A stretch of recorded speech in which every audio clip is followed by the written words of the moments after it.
Nageen isin badhaadhaa oolmaa bultiin akkam jirtan kabajamtoota daawwattoota Oromiyaa Miidiyaa Neetwork oduu har'a qopheeffannee qabannee dhiyaanneerra oduu har'aa kan isinitti himuun Usmaan Baay'uuti. Xiinxalaa siyaasaa fi Daayireektarii Oromiyaa Miidiyaa Neetwork obbo Jawaar Mohaammed naannoo Amaaraa magaalaa Bahar Dar Hoteela Bluu Naayilitti dargaggoota hayyootaa fi qaamolee hawaasaa garaagaraa wajjin marii taasisaatiin jiru.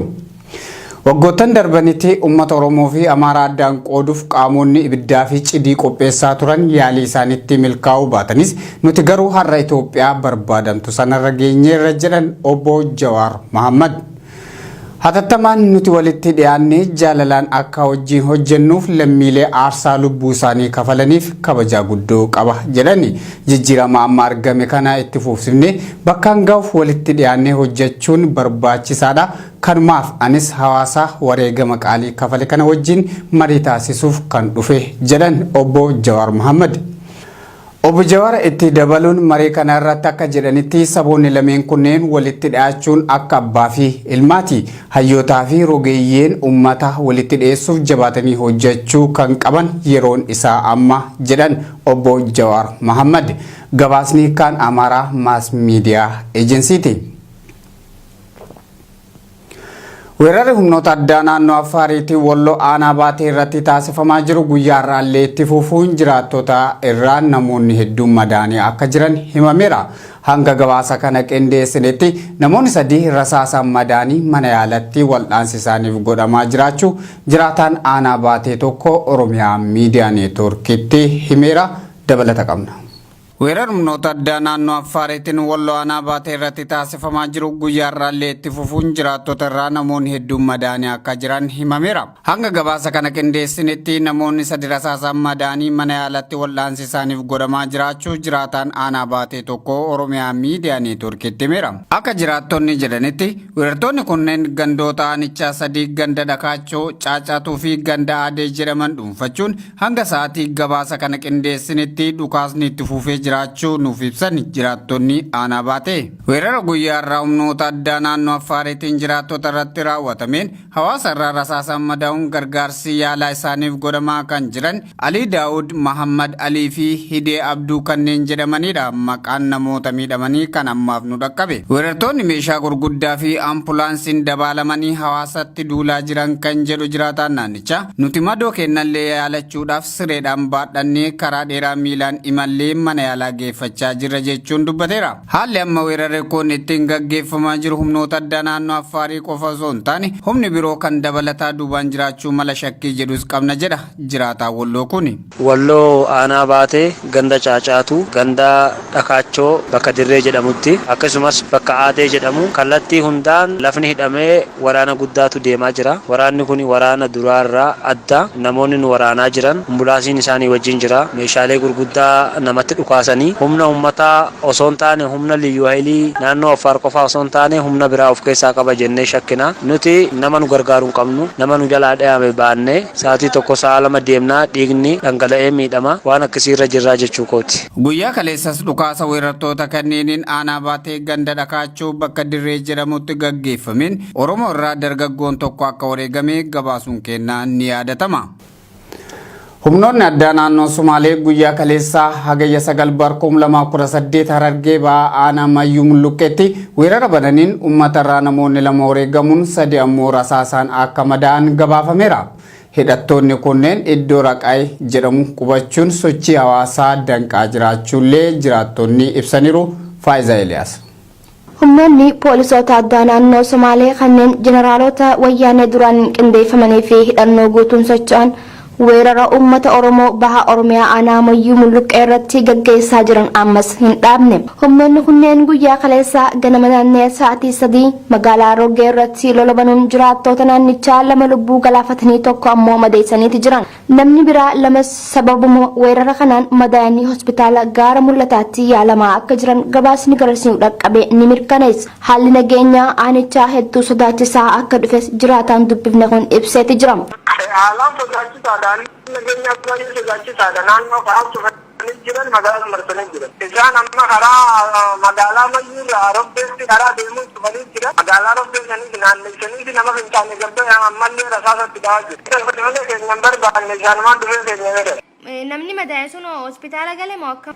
nam lama hospitaala gaara mul'ataa jiran tokko mannaa hakimaa nama yuugeessa jiran. Humnoonni sababa babal'ifannaa daangaatiin weerara jiraattota nagaa irratti gaggeessaa jiran kunneen erga haala kanaan lubbuu namaa galaafatan booda karaa Araqee jaamu qubachuudhaan halkan karaa guddicha aanaa Mayyuu Mulluqqee irraa gara magaalaa Roggee geessu cufuun sochii hawaas dinagdee danqaa akka jiranis gabaasni garasiin dhaqqabe kun ifa godheeti jira.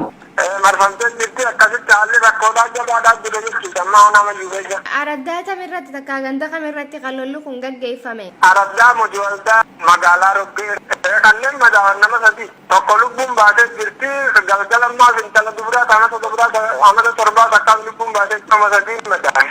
Namni lama lubbuun dabartee jirti jechuu? Misiyyoo amata torbaati gurbaan tokko lubbuun baatee. Maqaa isaanii naaf himuu dandeessaa? Afaaniidhaa gurbaan hammarrashii intala dubiraa kan mataan fe'u. Poolisoonni addaa naannoo Somaalee kanneen meeshaalee gurguddaa hidhachuudhaan nagaaf tasgabbii hawaasaa jeeqaa jiran kunneen halkan manneen jiraattootaa tokko jalatti dhokachuudhaan nama fincaaniif gadi bahee qawwee itti qabuun doorsisaa akka jiranis jiraattonni OMN'f himani. Gara bulchiinsa mootummaa naannoo Oromiyaatiin rakkoo kana furuuf sochiin godhamaa jiru hin mul'atus jaan jiraattonni garasee yaadanuuf kennan. Oduma ol fakkaatuun achuma godina Harargee Bahaa Baabbileetti waraanni addaa naannoo Sumaalee jiraattota 50,000tti siiqan buqqisuun gandoota 9 dhuunfatee jiraachuu buqqaatonni kunneen ibsaniiru. Mootummaa federaalaa fi naannoottis irra deddeebinee rakkoo keessa jiru yennus furmaata uumaatu hin arganne jedhan hawaasni qe'ee isaanii irraa baqatanii rakkoo keessa jiran kunneen Usmaan Abdullaxiif namoota kanneen dubbisuun waan qindeesse qaba. Waraanni addaa naannoo Somaalee Bahaa Oromiyaa aanaa Baabbilee araddoota 9 irraa jiraattota buqqisuun hanga ammaatti to'atee jiraachuu maddeen ifoomsan. Hammam taayitaan bulchiinsa naannoo Somaalee raafama keessa galtuus humnoonni kanneen araddoota to'atan irra alaabaa isaanii dhaabbatuun qabeenya saamaniin qanani'aa jiran. Araddoonni weeraraan to'annoo humnoota kanneen jala oolfaman tokko Araddaa Gammachuu, 2 Dareera Arbaa, 3 Tulluu Huroo, 4 Barkallee, 5 Sheekh Hussein, 6 Lakkuulee, 7 Sheekh Abdulqaadir, 8 Tuulaa fi 9 Erarirraahis hamma tokko. Araddoota kanneen mararraa jiraattonni lakkoofsaan 50,000tti siqan buqqifamanii adda faca'anii jiraachuun dhagahame. Lammiileen qe'ee fi qabeenyarraa buqqifaman kanneen deeggarsa hatattamaan waan isaan hin dhaqqabiniif soora dhabuun magaalaa Baabbilee keessa faca'anii dirqamanii kadhaaf saaxilamaa jiran. Keessattuu gaaffii uummata Somaalee deebisuuf eega mootummaan federaalaa aangawoota bulchiinsa naannoo Somaalee to'annoo seeraa jala oolchuu jalqabee kaasee miidhaan lammiilee Oromoo irra gahaa jirtu hammaachuun ifam. Araddoota aanaa Baabbilee jala jiran tan yeroo ammaa waraana addaa naannoo Somaaleen to'atamtee jirtu irraa guyyaa sanbata xiqqaa dabree as humnoota kanneeniin lammiileen Oromoo 23 gahan ajjeefamu keessa beeytoonni saaxilan. Isaan madaawan hedduun jiraachuus mirkaneessan. Raayyaan ittisa biyyaa naannicha seenee iddoolee murteessoo tahan to'atus weerarri isaan irratti banamu kan addaan hin citin tahuu jiraattonni dubbatan. Inumaa haaloo bahuuf akka waan nutti lafaa ka'anii nu weeraraa jiraniiti isaan ja'anis muraasan turre. Lammiilee Oromoo buqqifamanii heddumminaan magaalaa Baabbileetti argaman kanneen deeggarsi gama bulchiinsa aanaarraayis tahee naannoorraa isaan gahaa hin jiru. Yeroo ammaa karaa moggaa fi gaaddisa mukaa jala akkasuma dallaya qe'ee jiraattota magaalaa Baabbileetti hirkatanii jiraachuuf akka dirqamanis namoonni OMN dubbisa addeessan. Biyya teenya baha Oromiyaa keessatti rakkina cimaa deemaa jira. Naannoo Baabbilee warreen Oromoodhaa achi qubatu araddaa 9 guutuu buqqaaftee jirti. Kan nam tokko irraa nafin araddaaleen tun hundinuu guututti akka jiru buqqaatee magaalaa Baabbilee kana ispaaltii hundarra barandaa namaa hunda bakka hunda facaatee sadaqaa kadhachaa jirti. Nama lakkoofsaan nama 50,000 olitti ilmaamamu.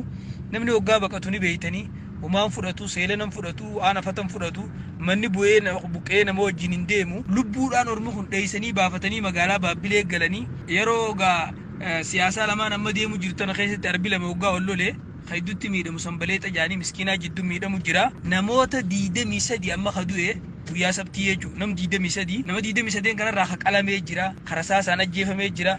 Kamana keessa gubatee jira. Dulloota fiiguu dadhabee waggaa ormi baafate nama ijaan hin agarree ijaan arkuu dhabuudhaaf qarree keessatti kufee hafee achitti isaan ajjeesanii jira.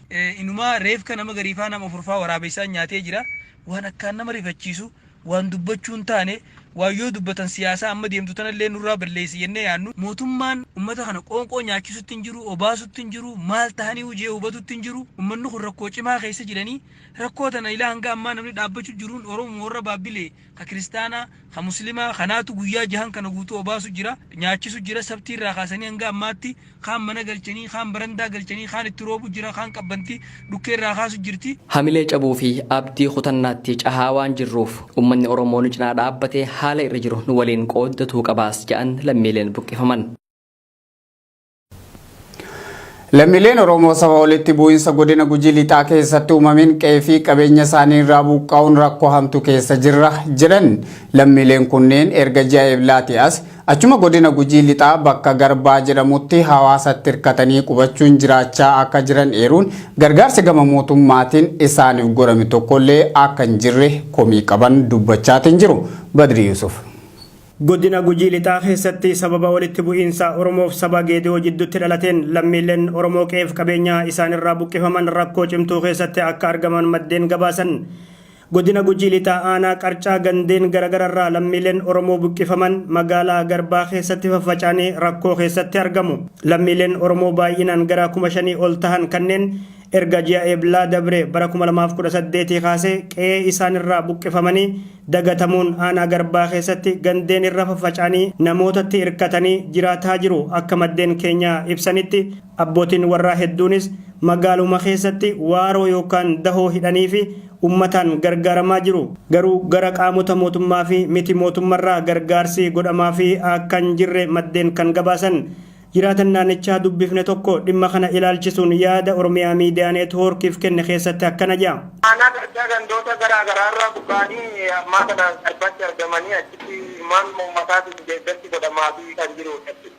Mooraanii jechuun magaaluma keessatti waaroo taranii waaroo keessatti achitti gargaarsi godhamaa fi jira jechuudha. Hirmaan uummataatiin jechuudha. Malee gama mootummaatiin wanni godhamee takkaallee hin jiru. Aanaan Garbaa bakki amma lammiileen sababa walitti bu'iinsatiin godina Gujii lixaa aanaa qarcaa keessaa buqqifaman itti rakkataa jiran kun magaalaa Bulee Horarraa kiiloomeetira 17 qofa fagaatuu kan dubbatu jiraatan kun baay'inni lammiilee kanneenis gara 5,000 olii tahuu ibsuudhaan lakkoofsa lammiilee kanneenii gad xiqqeessuun akka waan uummanni Oromoo godina Gujii keessaa hin buqqifaminitti odeeffamaa jira. Kun ammoo lammiileen kanneen xiyyeeffannaa argatanii akka hin gargaaramne danqaa tahee jechuun Oromiyaa Miidiyaa Neetwoorkitti hima jiraatan naannichaa tokko. Erga amma dura dhaabbanni yuunivarsiitii tokko miliyoona 3 arjoomee miidiyaaleenis dhimma rakkoo lammiilee kanneenii waan hin gabaafneef gargaarsi lammiilee kanneeniif godhamaa jiru akka hin jirre eere.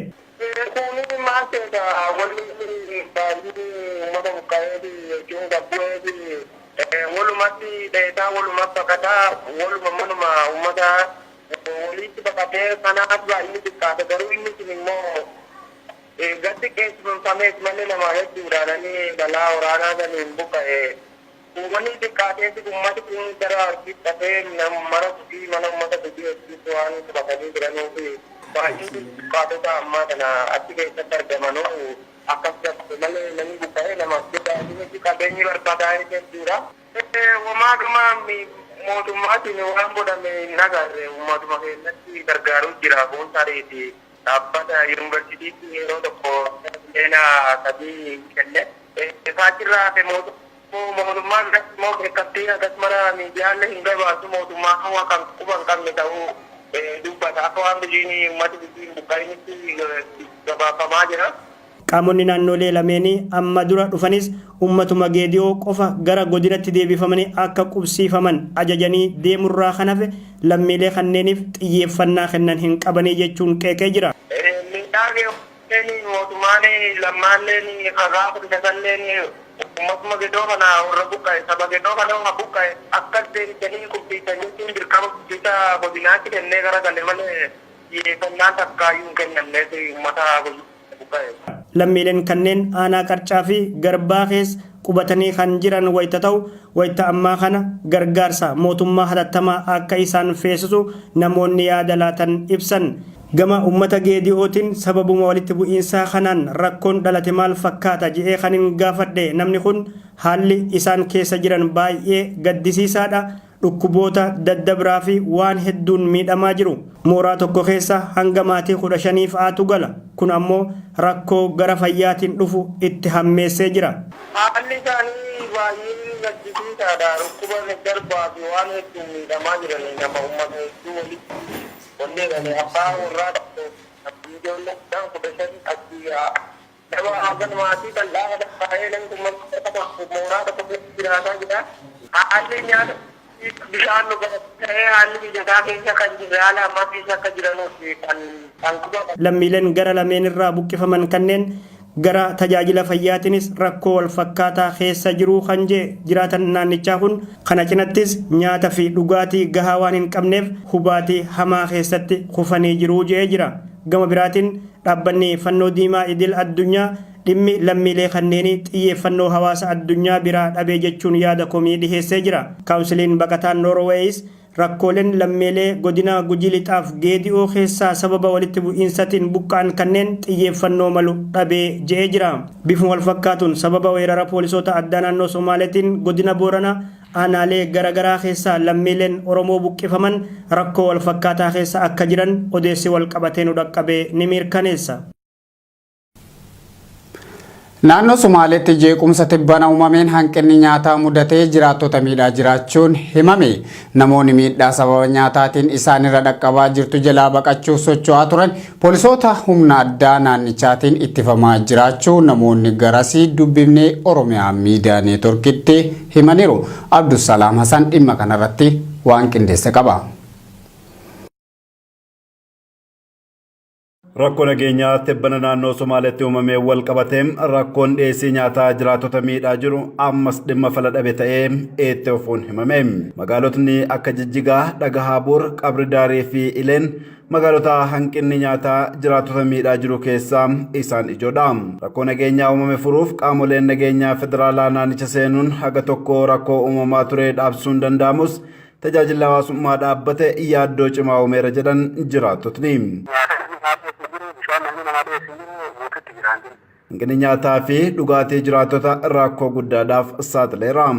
Rakkoo nyaataa fi dhugaatiin miidhaa isaan irra dhaqqabaa jiru jalaa baqachuuf namootni socho'anis poolisoota humna addaa naannoo Somaaleen dirqiidhaan eettifamaa jiraachuu jiraataan naannichaa dubbifne Oromiyaa miidiyaa neetworkiitti himeera.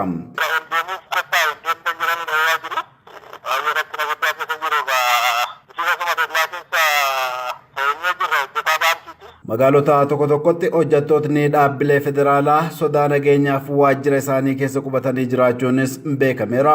Rakkoo nageenyaa uumame kanaan hanqinoota gama dhiyeessii nyaataa fi tajaajila hawaasummaan mul'ataa jiru kun rakkoo biroo osoo hin dhaqqabsiisin qaamni dhimmi ilaaluu fala kaayuu akka qabaatus dhaamameera.